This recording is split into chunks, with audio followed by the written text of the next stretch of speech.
नमस्कार जी, मैं हूं प्रिया। आपका मेरे चैनल मित्तल प्रिया विष्णु में बहुत बहुत स्वागत है। आज की वीडियो में हम बात करेंगे सोमवती अमावस कब है।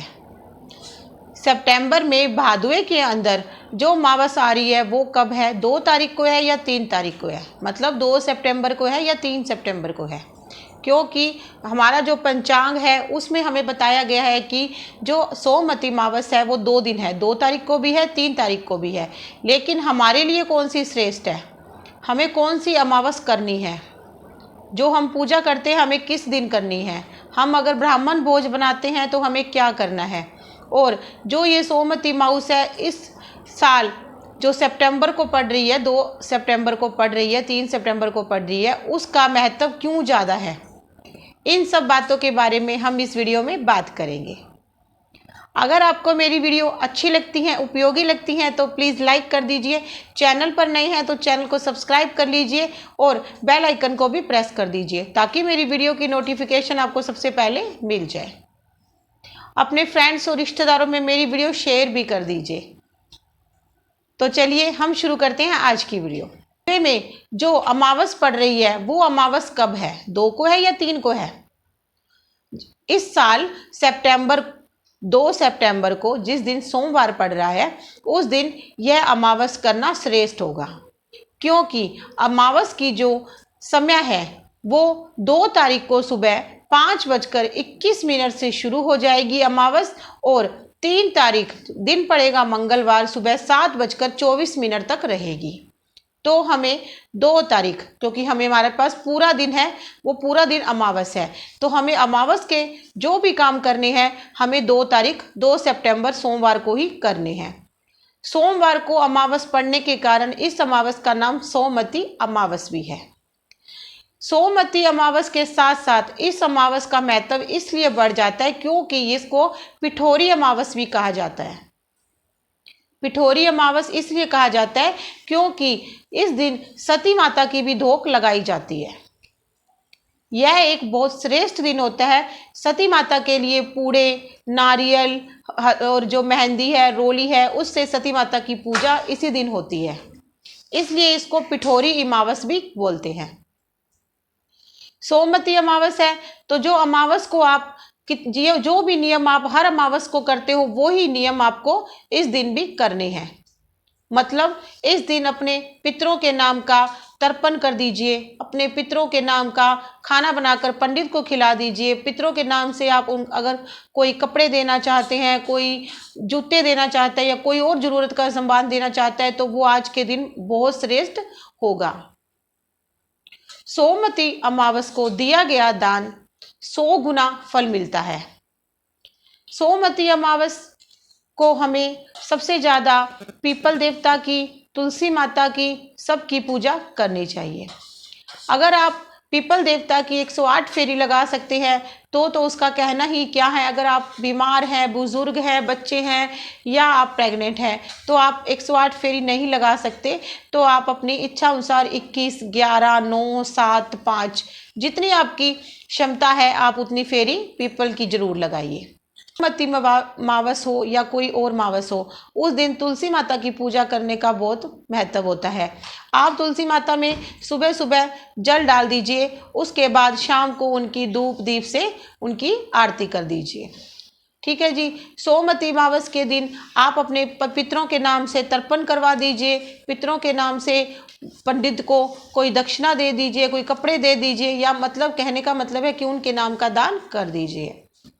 सोमवती अमावस को आप अपनी पूजा में कच्चे दूध को, तिल को, जौ को जरूर शामिल करें। आपको क्या करना है, आपको कच्चा दूध लेना है, उसमें पानी मिला लीजिए, उसके अंदर जौ के दाने, तिल, ये सब डाल लीजिए और अपने घर के पास कोई भी पीपल हो उसमें जाके वो जल को डाल दीजिए। कहते हैं कि अमावस को पीपल में डाला गया जल हमारे पितरों को मिलता है। आपको ये जरूर करना है। कई लोग सोमवती अमावस का व्रत रखते हैं, व्रत रख लीजिए, अपने पूजा जो आप करते हैं वो कर लीजिए। विष्णु भगवान की पूजा इस दिन बहुत ज़रूरी की जाती है, वो कर लीजिए। और सोमवती अमावस को एक टाइम खाना खा के व्रत किया जाता है। तो जो लोग ये व्रत करते हैं वो एक टाइम खाना खा के ये व्रत कर सकते हैं। और जो लोग ये व्रत नहीं करते तो वो व्रत ना करते हैं तो भी सोमवती अमावस को अपने घर में पक्की रसोई मतलब कि हलवा पूरी खीर सब्जी जरूर बनाएं। और किसी पंडित को या पंडितानी को, जिसकी भी आपकी इच्छा हो, उसको अपने घर पे बुलाइए, उनको खाना खिलाइए, उनको कपड़े दे दीजिए, दक्षिणा दे दीजिए। यह सब करने से आपके पितर आप पे बहुत खुश होंगे।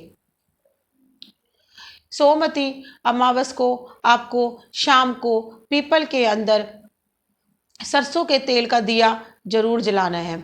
शाम जब दोनों टाइम मिल रहे हों उस टाइम आप अपने घर से सरसों के तेल की बत्ती बना लीजिए। और बत्ती आपको ध्यान रखनी है, आपको लंबी बनानी है, गोल नहीं। लंबी बत्ती बनाकर आप पीपल के पास जाकर और वो बत्ती जगा दीजिए। ठीक है जी। और तुलसी माता पे जो बत्ती जगेगी वो घी की जगानी है, वो तेल की नहीं जगानी। आपको इस बात का जरूर ध्यान रखना है। सोमवती अमावस को हो सके तो खीर जरूर बनाएं। अगर आप खीर नहीं बना सकते तो चावल तो जरूर बनाएं, क्योंकि सोमवती अमावस को चावल का खाना बहुत श्रेष्ठ माना जाता है। चाहे वो खीर के रूप में हो, चाहे वो सीधे चावल के रूप में हो, खाना बहुत श्रेष्ठ माना जाता है। तो आप ये जरूर बनाएं। कई लोग सोमवती अमावस को गंगा स्नान को जाते हैं, क्योंकि सोमवती अमावस में ध्यान दान जप और स्नान का बहुत महत्व है। इस दिन लोग हरिद्वार जाते हैं या जो भी उनके पास जहाँ भी गंगा माता निवास करती हैं उस स्थान पर जाते हैं, और इस दिन स्नान का बहुत महत्व होता है। अगर आप गंगा या हरिद्वार नहीं जा सकते तो आपको क्या करना है, जब भी आप सुबह नहाएं तो अपनी बाल्टी में सबसे पहले गंगा जल डाल लीजिए, उसके बाद उस बाल्टी को पानी से भरिए। ऐसा करने से वो पानी सारा गंगा जल बन जाता है, तो आप घर में ही गंगा स्नान कर सकते हैं। छोटी छोटी ही बातें हैं, लेकिन ऐसा करने से हम अपने पितरों का आशीर्वाद अपने ऊपर पा सकते हैं। अगर आप ये सब करोगे तो आपके पितर आप पर बहुत खुश होंगे और आपकी हर इच्छा पूरी करेंगे। मैं तो यही चाहती हूँ कि मेरी बताई हुई अगर चीज़ें आपके लिए उपयोगी साबित होती हैं तो प्लीज़ आप उन चीज़ों को ज़रूर करें। मेरा मकसद सिर्फ यही है कि मैं आपको इन छोटी छोटी चीज़ों से अवगत करवाऊँ, ताकि आप अपनी लाइफ या अपनी ज़िंदगी में कोई गलती ना करो। सोमवती अमावस को जो लोग व्रत करते हैं वो सबसे पहले शाम को चंद्र देवता को अर्घ दें। अर्घ देने के बाद ही वो खाना खाएं। ऐसा माना जाता है कि अगर हम कोई व्रत करते हैं और हम अगर अर्घ चंद्र देवता या सूर्य देवता को देते हैं, क्योंकि जो पूजा हम सुबह करते हैं तो हम सूर्य देवता को अर्घ दे देते हैं, और कई पूजा ऐसी होती है कि हमें व्रत शाम को खोलना होता है तो हम चंद्र देवता को अर्घ देते हैं। अगर आप अपना व्रत चंद्र देवता को अर्घ देकर खोलती हैं तो उस व्रत का आपको 100 गुना फल मिलता है। तो आप अमावस के दिन भी आपको यही करना है कि आपको सबसे पहले चंद्र देवता को अर्घ देना है, उसके बाद ही आपको अपने व्रत को खोलना है, मतलब कि खाना खाना है। इस बात का आप बिल्कुल ध्यान रखिए। भादवे में 2 सितंबर को जो अमावस है वो सोमवती अमावस तो है ही, उसके साथ साथ पिठोरी अमावस भी है। तो इसका 2 गुना फल हमें मिलेगा, क्योंकि इस दिन 2 चीज़ें इकट्ठी आ रही हैं।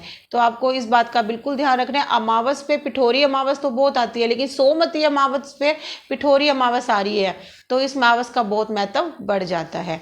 तो आपको इस बात का बिल्कुल ध्यान रखना है कि आपको इस दिन पिठोरी अमावस मतलब कि सती माता की पूजा भी करनी है, और अपने पितरों के लिए भी तर्पण दान दक्षिणा ये सब भी करना है। इससे आप माता के साथ साथ पितरों का भी आशीर्वाद प्राप्त कर लेंगे। आज की वीडियो में इतना ही, मिलते हैं अगली वीडियो में। तब तक के लिए राम राम जी।